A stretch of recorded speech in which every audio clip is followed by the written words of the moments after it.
Salam, mən Nərmin Rəfiyeva. Bugün sizlərlə riyaziyyatın ilk mövzusu olan natural ədədlər mövzusunu izah edəcəm. Öyrənməyin ən gözəl yolu öyrətməkdir. Natural ədədlər sayma zamanı yaralanan ədədlərdir. N hərfi ilə işarə olunur. 1, 2, 3, 4, sonsuza qədər. Natural ədədlər birdən başlayır. 1 daxildir natural ədədə. Lakin 0 natural ədəd deyil. Ədədləri yaratmaq üçün istifadə olunan işarələrə rəqəmlər deyilir. Rəqəm, ədəd. Rəqəmlər 0-dan ta ki 9-a qədər olanlardır. Ədədlər isə rəqəmlərin köməyi ilə yaranır. Məsələn, 23, 100, 79 və s. belə gedir. Demək, ədədlər rəqəmlərin köməyi ilə yarandı. Rəqəmlər isə 0-dan ta ki 9-a qədər olanlardır. 0 natural ədəd deyil, amma rəqəmdir. Rəqəm olaraq götürülük. Tək və cüt ədədlər. Tək ədədlər 1, 3, 5, 7, 9 və s. Cüt ədədləri isə 2, 4, 6, 8, 10 və s.lardır. Tək və cüt ədədlər 2 artırlar. 1 + 2, 3, 3 + 2, 5, 2 + 2, 4, 4 + 2, 6. Sadə və mürəkkəb ədədlər. Demək, sadə ədədlər birə və özünə bölünənlərdir. Mürəkkəb ədədlər isə ən az 3 böləni olan ədədlərdir. Məsələn, sadəyə nümunə 3, 11, 17, 23. Mürəkkəb ədədlərə 4, 8, 16, 278. Lakin burada da bizim bir qaydamız var ki, 1 nə sadədir, nə də mürəkkəb. 2 isə yeganə cüt sadə ədəddir. Sadə ədəd olaraq 11 götürək. 11-in bölənlərinə baxaq. 1, 1-ə bölünür və 11-ə bölünür. Sadədir. Biz demişik ki, mürəkkəb ədədin ən az 3 böləni olar. Burada isə 2 böləndir, demək ki, sadədir. Biz əgər sadə ilə mürəkkəbi ayıra bilmiriksə, o zaman onun ən gözəl yolu vurğulara sadə. Biz onu vurğulara ayırırıq və görürük ki, böləni 3-dən ən az 3 bölən varsa mürəkkəbdir. 2 bölən 1-ə və özünə bölünürsə sadədədir. Demək, 1 nə sadədir, nə də mürəkkəb, lakin 2 yeganə cüt sadə ədəddir. Bütün cüt ədədlər mürəkkəbə daxil olur. Yeganə cüt ədəd 2-dir ki, bu sadəyə daxildir. Məsələn, dedik ki, bütün cüt ədədlər mürəkkəbdir. Məsələn, 2-dən sonra gələn 4-ə yoxlayaq. 1-ə bölünür, 2-yə bölünür və 4 özünə bölünür. 3 dənə. Biz nə demişik? Ən az 3 dənə böləni varsa. Məsələn, götürək 16-nı. 1, 2, 4, 8 və 16. 5 dənə böləni var, artıq bu mürəkkəbə aiddir. İndi sizlərlə bölünmə əlamətlərinə baxacağıq. 2-yə bölünməsi üçün sonu 0, 2, 4, 6, 8 ilə bitərsə. Yəni, sonu cüt ədədlə bitərsə. Yəni, sonu cüt ədədlə bitərsə, bu 2-yə bölünür deməkdir. Məsələn, 22. Sonuna baxırıq 2, demək ki, bu sonu 2-yə bölünürsə, demək bu ədədin özü də 2-yə bölünür. Məsələn, biz artıq 53 götürə bilmərik. Çünki sonu tək ədəddir. Bizə isə sonu cüt ədəd lazımdır. Yəni, 3 2-yə bölünəndə qalıq qaldığı üçün, demək ki, 53 tam bölünməyəcək. 3 üçün rəqəmlərinin cəmi 3-ə bölünərsə. Demək, 3-ün rəqəmlərinin cəmi 3-ə bölünərsə. Demək, biz o zaman zaman nə edirik? Məsələn, biz bilirik ki, 27 3-ə bölünür. Amma necə bilirik? Biz bunu əzbərlə bilə bilərik. Bilmiriksə 2-nin üzərinə 2-nin üzərinə 7 gələrik. Çünki bizə rəqəmlərinin cəmi istəyir. 9. 9 ədəd 3-ə bölünərsə, demək ki, bu ədəd 3-ə bölünür. Amma o demək deyil, rəqəmlərin cəmi 9 oldu. 9-u 3-ə bölək, cavab 3 eləsin. Bunu da 3-ə böləndə cavab 3. Elə şey yoxdur. Biz əgər rəqəmlərin cəmi 3-ə bölünürsə, bu ədədin özü 3-ə bölünür deməkdir. Məsələn, biz 27-ni əzbər bilirdik, amma 573-ü biz belə əzbər bilmirik. Ona görə birinci yoxluyuruq. 5, 7, 3-ün cəmi elədi 15. Görürük ki, 15 3-ə bölünür. Demək ki, bu ədədin özü də 3-ə bölünəcəkdir. 4 sonu 2 0 və ya son 2 rəqəmi 4-ə bölünərsə. Demək, yoxlayaq.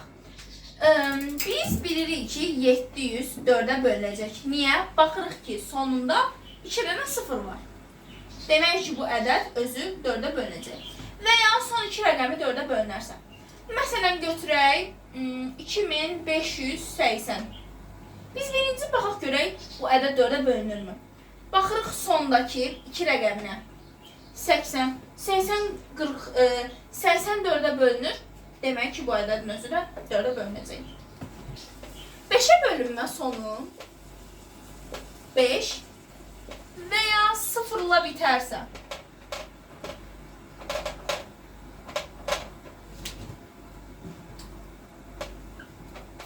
Sonu 5 və ya 0-la bitərsə, demək ki, bu ədəd 5-ə bölünür.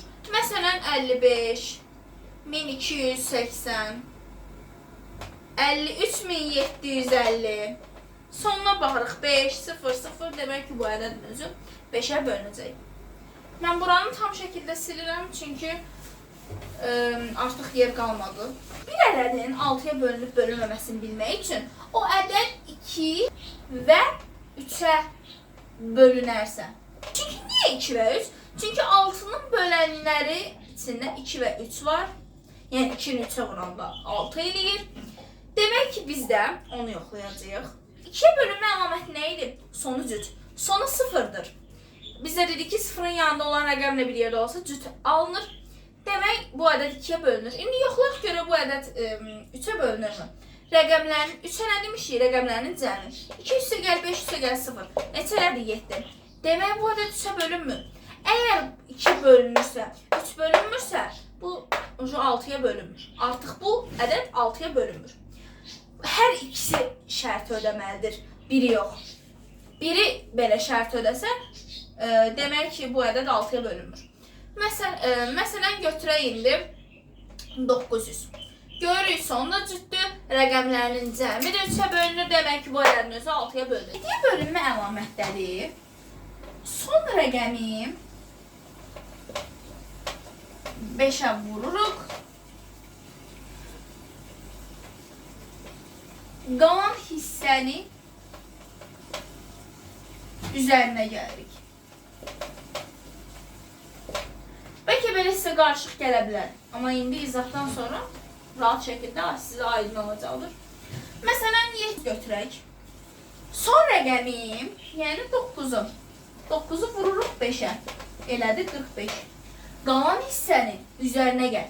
Qalan hissə dedikdə əvvəlkinə baxırıq. Əvvəldə nə qaldı? 11. 45-in üzərinə 11 gəldik. Cavab edir 56. 56 isə 7-yə bölünür 8 düşür. Demək ki, 119 ədədi 7-yə bölünür. Belə. 4-ə bölünmə əlamətləri 4-ə bölünmə əlamətlərinə oxşuyur. Lakin bunda 4-də 2 0 idi. Bunda isə sonu 3 0 və ya son 3 rəqəmi 8-ə bölünərsən. Demək, məsələn, 19.000 sonunda 3 0 var. Bu 8-ə bölünür. Bu arada bu 4-ə də bölünür, çünki sonunda 2 0 var. rəqəmi 8-ə bölünsün deyək. Biraz rahatdan gedək də. 27.800 olsun. Ki, son 3 rəqəmi 8-ə bölünür. Bunlarla bağlı müxtəlif suallar olur. 9-a bölünmə əlaməti 3 ilə eynidir. Rəqəmlərin cəmi.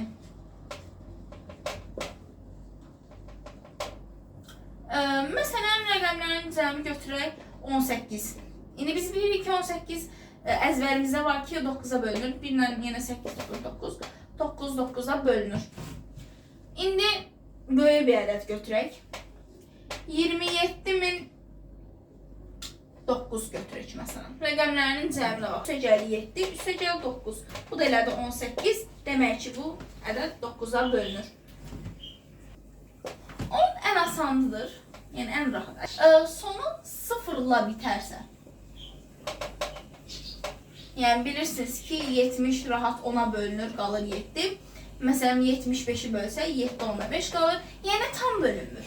Əslində bölünürlər. Lakin tam bölünür. Bunlar tam bölünmə əlamətlərdir. 11. Tək yerdə duranlar ilə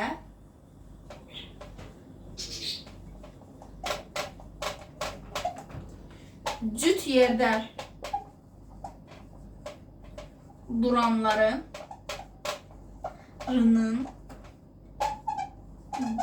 cəminin fərqinin modulu. Bunun izahına diqqətlə qulaq asın. Çünki bununla da bağlı qarşınıza çıxa bilər. Götürək 24.816. Baxaq, tək yerdə duranlar hansılardır? Tək yerdə duranlar budur. Yəni 1, 3, 5. Biz bunları sayırıq. Yəni biz rəqəmlərin tək cüt olmasına baxmırıq. Tək yerdə duranlarla cüt yerdə duranlardan gedir söhbət. 2, üstə gəl 8, üstə gəl 6. Çıx, cüt yerdə duranlar 4, üstə gəl 1 modulu. İndi bunu hesablayaq. 16 çıx 5 bərabərdir 11. 11 ədədi 11-ə bölünür. Demək ki, 24.816 11-ə bölünür. Tək yerdə duranların, burada bilirsiniz necədir? Tək yerdə duranların cəmi ilə cüt yerdə duranların cəminin fərqinin modulu. Lakin bir daha deyirəm, bizə rəqəmlərin tək cüt olma maraqlı deyil. Tək yerdə duranlar 1, 2, 3, 4, 5 deyil. Tək yerdə duranlarla cüt yerdə duranlar belə. İndi sizə sadə vurğulara ayrılışı izah edəcəm.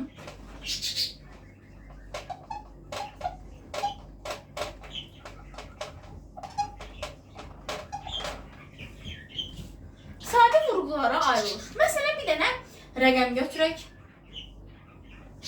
Bir dənə ədəd götürək. Belə ayırıq.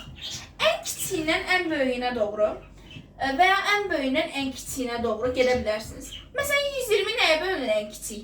2-yə 60. 60 2-yə bölünür 30. 30 da 2-yə bölünür 15. 15 görə 2-yə bölünmür. Nə gəlir sonra? 3, 5.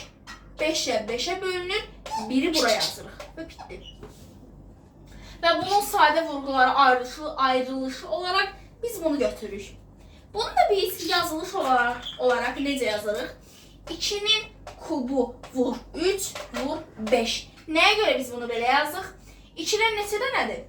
1, 2, 3.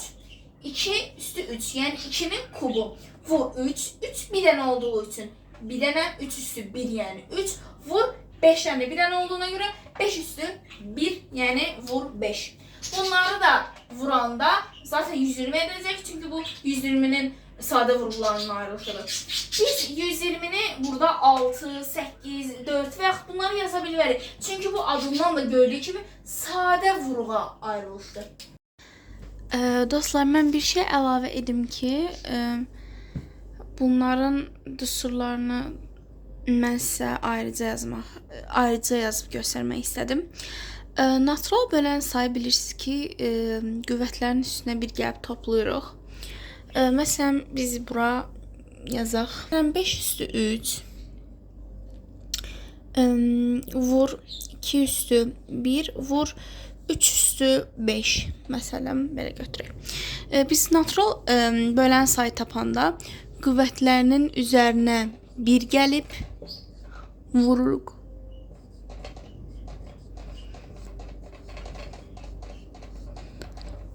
Və bunu hesablayırıq. 4 2 bu da 6 48. Qarşılıqlı sadə ədəd sayı isə biz bunu olduğu kimi ilk köçürdürük. Biz bunu olduğu kimi köçürdürük. 5 üstü 3 vur 2 üstü 1 vur 3 üstü 5. Daha sonra vur mötərizə açırıq. 1 çıx 1 böl 5. Bu 5'i yazırıq. Daha sonra vur. Bura sığmadığı için ben aşağıdan yazacağım. 1 çıx 1 böl 2 vur 1 çıx 1 böl 3. Yani bunun kimi yazılacaq. Dostlar, bir də sizə sadə vuruq sayı, sadə bölən sayı, müxtəlif sadə bölən və müxtəlif sadə vuruq sayından danışacağım. Məsələn, bir dənə rəqəm götürək, 50 olsun. 2, 25, 5, 5 o da 1. Bunları ayırdıq. Bunun yazılış şəkli 2 üstü 1, 5 üstü 2. Lif vuruq say müxtəlif bölən say. Daha sonra sadə vuruq say. Sadə bölən say. Bizdən bunları istəyə bilər. Dostlar, biz demək burada nə edirik? Müxtəlif vuruq say deyir. Biz baxırıq ki, vuruqlarımız 2 üstü 1 vur 5 üstü 2. Yəni 2 vur 5 vur 5. Belə. Bizdən müxtəlif vuruq say istəyir. Yəni vuruqlar müxtəlif olsun. Eyni olanları götürmürük. 5'dən 2 dənədir. Eyni olandan 2 dənədir. Ona görə biz eyni olanı sadəcə bir dəfə götürürük. Çünki bizdən müxtəlif istəyir. Müxtəlif istədiyinə görə biz eyni olanı sadəcə bir dəfə sayırıq. Yəni 1 2'ni götürürük, bir də 5'i götürürük. Yəni 2 sayı 2'dir. Müxtəlif vuruq sayla müxtəlif bölən say eynidir. Hətta sadə bölən sayla deyə bilərəm ki, eyni mənadır, yəni eyni şeydir. Orada da eyni, müxtəlif bölən say dedikdə 2 və təkrar eyni olanlardan bir dəfə götürürük. Yəni bunların da sayı 2'dir. Bu 2 buradakı 2 deyil, bir daha deyirəm. Sadəcə sayı olan 2'dir. Sadə vuruq sayı bizdən müxtəlif istəmədiyinə görə hamısını götürürük. Yəni neçə dənə varsa o qədər. 1, 2, 3. Ona görə 3 yazırıq bura. Sadə bölən sayda müxtəlif vuruq say və müxtəlif bölən sayla eyni olduğu üçün biz 2 yazırıq. Məsələn, burada vur 5, vur 5, vur 2 olsaydı da biz yenə müxtəlif vuruq say, sadə vuruq say və sadə bölən saya 2 yazacağıq. Çünki eyni olanları sadəcə bir dəfə götürürük. Yəni burada istənilən qədər olsun, amma biz təkrarlanandan bir dəfə götürürük. Ona görə bir 5'i götürürük və bir də 2'ni götürürük.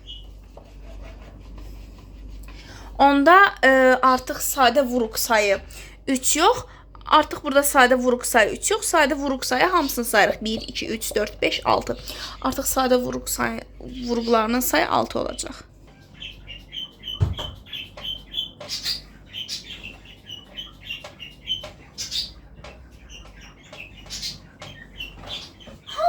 ədədlər qarşılıqlı sadə ədədlərdir. Biz birinci bunları yazaq.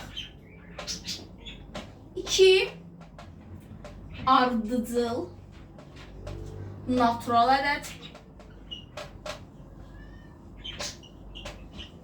2 ardıcıl tək natural. Üçüncü olaraq 1 ilə istənilən ədəd və ya rəqəm. Dördüncü isə 2 sadə ədəd. 2 sadə ədəd. İndi bunun izahına baxaq. 2 ardıcıl, məsələn 16, 17. 2 ardıcıl tək natural. 3, 5. 1 ilə istənilən rəqəm. 1, 28. 2 sadə ədəd. 29 ilə 11. Qarşılıqlı sadə ədədlərin ortaq böləni yalnız 1-dir. Yəni əbubu 1-dir. İndi əbu və köbu izah edəndə də orada da görəcəksiniz nə demək istədiyimi anlayacaqsınız da yaxşı. Qarşılıqlı sadə ədədlərin əbubu 1. Yəni onların ortaq bir dənə böləni var, o da ki 1-dir. Məsələn 16 ilə 17-nin ortaq nəyi var? 16 1-ə bölünür. 2'ye 1, 2, 16 neye bölünür? 1, 2, 4, 8, 16. 17 ise neye bölünür? 1 ve 17. Çünkü sadedir 17. 1'e ve özüne bölünür. Burada ortak ne oldu? Sadece 1. Sade böləni demirəm. Çünkü bir sadə ədəd nə sadədir, nə mürəkkəb bu demişdik. Sadəcə bir böləni var. Digərlərində həmçinin, yəni qarşılıqlı sadə ədədin bir böləni var. Bizim natural ədədlər mövzusunda bir neçə vacib düsturlarımız var. Məsələn, natural götürək, məsələn 60 kiçik götürdük. 2 sizə öyrətmişdim. 30 bölünür 2'ye, 15 görürük bu 2'ye bölünmür. 3 bölürük 5, o da 5'e bölünür, sonda da 1 qalır. Demək biz bunu necə yazırdıq? 2 üstü 2 vur 3'dən 1 ədədi 3 üstü 1. Yəni 3 üstü 1 yazmaya ehtiyac yoxdur. Vur 5. Bizdən indi dostlar nə istəyir? Bölən düsturları istəyir. Bizim natural bölən say düsturu necə idi? Qüvvətlərin üzərinə 1 gəlib onları vururduq. Şimdi baxırıq qüvvətlərimiz nədir? 2, 1, 1. Bu arada 0 deyil ha, bu 1'dir. Çünki 0 olsa 3 üstü 0, 1 olur. Yəni elə bir şey yoxdur. Burada bir dənə var yəni. Demək 2 üstü 2, yəni 2. Natural bölənsə qüvvətlərin üzərinə 1 gəlir. 2 üstə gəl 1. Vur 1 üstə gəl 1. Vur 1 üstə gəl 1. 3, 2, 2, o da eləyəcək 12.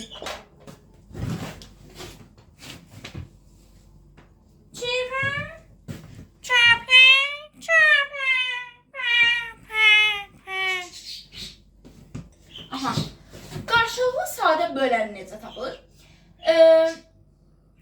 Bunun olduğu kimi yazırıq. 2 vur 3 üstü 1 vur 5 üstü 1. Birləri yazmaya ehtiyac yox, sadəcə göstərmək üçün yazıram. Sonra vur, mötərizə açırıq. 1 çıx, kəsr məxrəcini qoyuruq. 2'də 1, yəni 1 bölü 2. Bu bir düsturun biridir. Sadəcə 2, buradakı 2'ni yazırıq.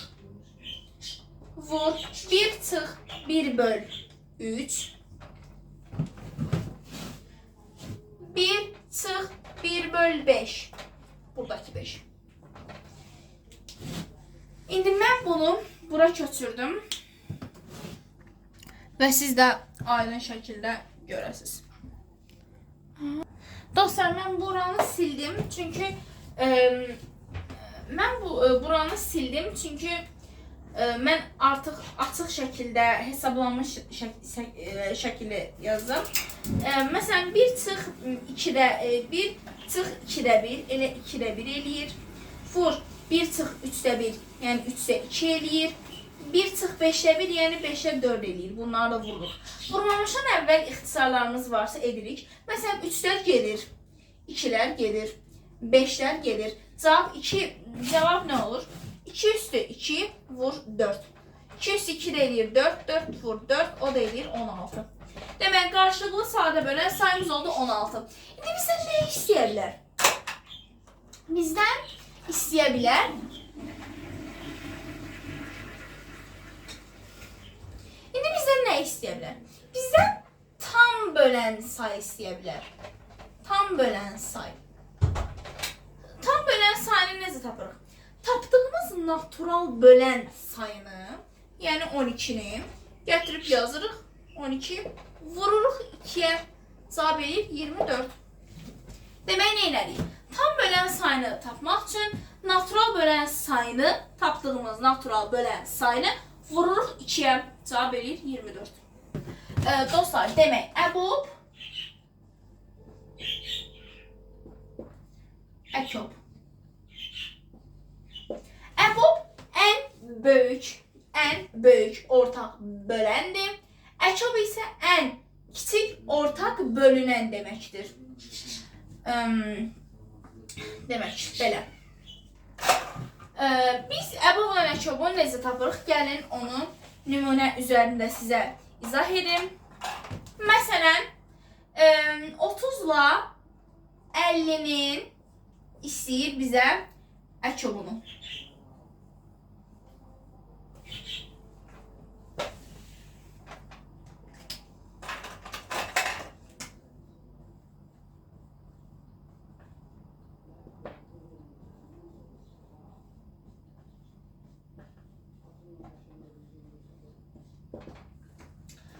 Bizdən əkob 30-50 və əbob 30-50-ni istəyir. Biz tapaq.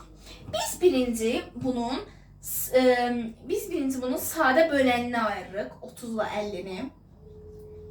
Bayaq izah etdiyim kimi 2-yə bölünür 15, 2-yə bölünmür, 3-ə bölünür 5, 5, 1. 2, 25, 25 ən kiçik 5-ə bölünür, 5, 5, 5 o da 1. Demək, biz burada əbobu necə tapırıq? Ortaq olanları bir dəfə. Məsələn, 2-ni bir dəfə, hər ikisində ortaq olanları götürürük. 2 ortaqdır. 2-ni yazdırırıq, 2 vur. Burada başqa ortaq 5 var. Və vur 5, 5 yazdırırıq. Burada 2-də nədir? Biz onun birini götürürük. Çünki bir dənə 2 ortaqdır. Cavab eləyir 10. Demək, 30-la 50-nin əbobu oldu 10. Əkobuna baxaq. Əkobu necə tapırıq? Əkobu ortaq olanları çıxırıq. 5-lər getdi. Sonra isə istənilən bir sıranı götürək. Məsələn, yaxşı 30-u götürək. 30-u vuracam, burada nə qalıbsa ona. Vururam, burada 5 qalıb artıq. Vururam 5-ə. Cavab eləyir 150. İstəyirsinizsə 30 yox, bu dəfər də 50-ni götürək. 50-ni götürdükdə burada nə qalır? Artıq 3. 3-ə vururuq, cavab eləyir 150. Birinci bu sıranı da götürsək, bu sıranı da götürsək, yenə də cavab eyni gələcək. 150. Dedik, qarşılıqlı sadə ədədlərin əbob 1-ə bərabərdir. Əkob isə onların hasilinə bərabərdir. Yazaq hasili. Qarşılıqlı sadə ədədlər üçün. Məsələn, qarşılıqlı sadə ədəd deyək istənilən. Məsələn, olsun 3 ilə 7. Bunlar qarşılıqlı sadə ədədlərdir. Qarşılıqlı sadə ədədlərin əbobu 1-dir. Yəni, ən böyük ortaq böləni 1-dir. 3 sadəcə 3-ə və 1-ə bölünür. 7 də sadəcə 1-ə və 7-yə bölünür. Burada ortaq olan nədir? Sadəcə 1. Ona görə də əbobu 1-dir. Əkob niyə hasildir? Mən bunu sizə göstərim. 3, 1, 7, 7, 1. Biz əkob taparkən ortaqları ixtisar edirik, çıxırdıq ortaqları. Bir istənilən bir sıranı götürdük və orada qalanı vururduq. Yəni, məsələn, bu sıranı, buranı götürsək, burada qalan 7-yə vuracaq. bu tərəfi götürsək, bu tərəfdə qalan 3-ə vuracaq. Yenə də onların nə olur? 3 ilə 7-nin. S ortaq olmayan deməkdir. Əbobla əkobla S ortaq olmayan deməkdir. Əbobla əkobun bir neçə düsturları var ki, gəlin birlikdə onlara baxaq. Əbob vur əkob bərabərdir A vur B. 1. 2. Əbob kvadratı bərabərdir A vur B böl S. 3. Əkob kvadratı bərabərdir A vur B vur S. Bu nə deməkdir? İndi gəlin bunları izah edeyim. Bizdə əbobla əkobu verir. Çünki 2025 9 illik buraxılış imtahanına düşmüş sualdır ki, əbob vur əkob vermişdi bizə. Biz onu əbobunu, əkobunu tapıb sonra vurmaq artıq vaxt itkisidir. Ona görə düstur var. Əbob vur əkob, A vur B. Məsələn, əbob 20 60 əkob 20 60'ın deyir vur hasilini tap. Biz 20 ilə 60'ın elə bil ki bölüb əbobun əkobunu tapıb ehtiyac yoxdur bunlara. Elə 20 ilə 60'ı vurur. Əslində burada əbobun kvadratı bərabərdir. Biz bunu əbob bərabərdir. Kök altında A vur B bölsə. Olar ki mən kvadrata yüksəltdim ki bu da kökdən azad olsun. Bu düsturlarda belə. S nə oldu? S ortaq olmayan ki mən buraya yazmışam. Buradan izah verəcəm çünki bu düsturlar göz qabağında qalsın. A ilə B verilənlər oldu. Yəni əbob məsələn verəcək 70 və 45'in əbob kvadratını tapır. Əbobun kvadratını necə alır? Yəni bizə əbobun kvadratını istəsəm biz belə tapırıq. 70'i vururuq 45'ə. 70 vur 45 böl ortaq olmayan. İndi bizim məqsədimiz nədir? S-ni tapmaq. S necə tapılır? Biz bunu yenə ayırırıq. 2 35 5 7 7 1 45 3 15 3 5 5 1. İndi ortaq olmayanlar necə tapılır? Biz buradan ortaq olanların hamısını çıxırıq. Ki burada ortaq olanlar bir dənə 5'lərdir. Getdi. İndi ortaq olanları isə ortaq olanları gördüyünüz kimi sildik. Yerdə qalanlar ortaq olmayanlardır ki biz də onları bir-birinə vururuq. 2 vur 7 vur 3 vur 3 bərabərdir S. Yəni S də orada bərabər olur. 14 bu da 9. Sağ verir 126. Onu da yani 70 vur 45 böl 126. Onu da hesablayıp yazarsınız. Ortak olmayan yani 126'dır. 70 vur 45 böl 126 ise əbobun kvadrat deməkdir. Belə bu tip sualları, misalları necə açırıq? Gördüğünüz kimi bu təklikdir, bu da onluqdur. Yəni biz bunu təklik onluq 10A üzərinə gəl təkliyi B kimi yazırıq. Məsələn bunu yüzlük kimi verə bilər. A, B, S kimi verər. O zaman təklik, onluq və yüzlük 100A üstə gəl 10B üstə gəl S kimi açırıq. Belə. Dostlar bir də sizə A, B'nin bölünən